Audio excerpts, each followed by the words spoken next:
हाय नमस्कार शेतकरी मित्रांनो. कडेगाव तालुक्यातील रामापूर या गावी आपण मिरचीची पाहणी करण्यासाठी भजबकर टेक्नॉलॉजी मार्गदर्शनाखाली जे प्लॉट आहेत इथे आलो आहोत. तर आपण शेतकऱ्याकडून जाणून घेणार आहोत.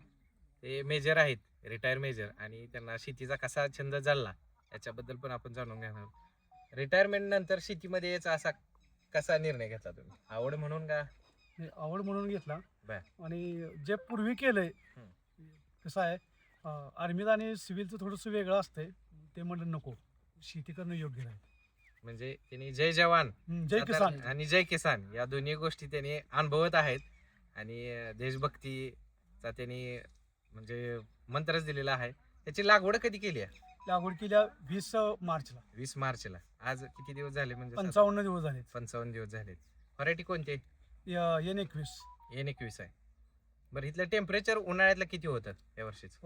41.7 पर्यंत गेलतं. 41.7 पर्यंत गेलो. गेलतं. म्हणजे सुरुवातीला न वाळवण्या तुम्हाला करायला लागल्या त्यावेळेस रोपाची ग्रोथ नव्हती, त्यावेळेस काय टेन्शन आलं होतं? थोडंसं वाटलं होतं की आता हे प्लॉट डॅमेज होऊ शकतोय.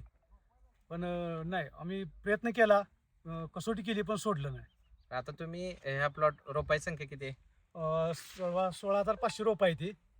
16,500 मध्ये असं सेटिंग आहे. अशा सेटिंग मध्ये एखादं तुम्हाला मिरची थ्रिप्स कुठं म्हणजे तुम्ही काम करताना दिसली आहे का तुम्हाला? थ्रिप्स माईट वगैरे तसला काही प्रॉब्लेम नाही. बर. म्हणजे फळाला कुठे थ्रिप्स नाही, खरड्यान नाही, कुठे नाही. चाटलेलं काही सुद्धा नाही? सगळी रोप, हे सगळी फळं फ्रेश आहेत एकदम.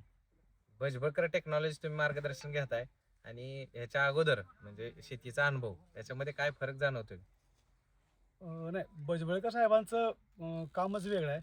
म्हणजे ॲक्च्युली सुरुवातीपासून जर त्यांचं ट्रीटमेंट घेतलं तर काही सुद्धा प्लॉटला प्रॉब्लेम येणार नाही. चांगल्या प्रकारे उत्पन्न निघू शकते आणि निघतंही. आम्ही आता गेल्या वर्षी अर्ध्या म्हणजे एक 45 दिवसाच्या प्लॉटपासून चालू केलं, तर आम्हाला त्याचा चांगला फायदा झाला आहे. सुरुवातीला मी म्हणत होतो 500 फेल गेलं तर 500 रुपये स्टाम्पवर लिहून देतो, त्यावेळेस खरं वाटत होतं का?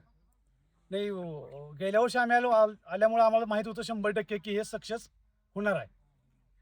आणि रोपंसुद्धा आपण बजबळकर रोपवाटिकेतून आणली ती. बेशक लांब आहे ते अंतर, पण आम्ही तिथूनच रोपं घेतली ती. बरं, एकंदरीत सगळा विचार करता भजबळकर टेक्नॉलॉजी मार्गदर्शन घेऊन समाधानी आहात का? बिलकुल सर, समाधानी आहे.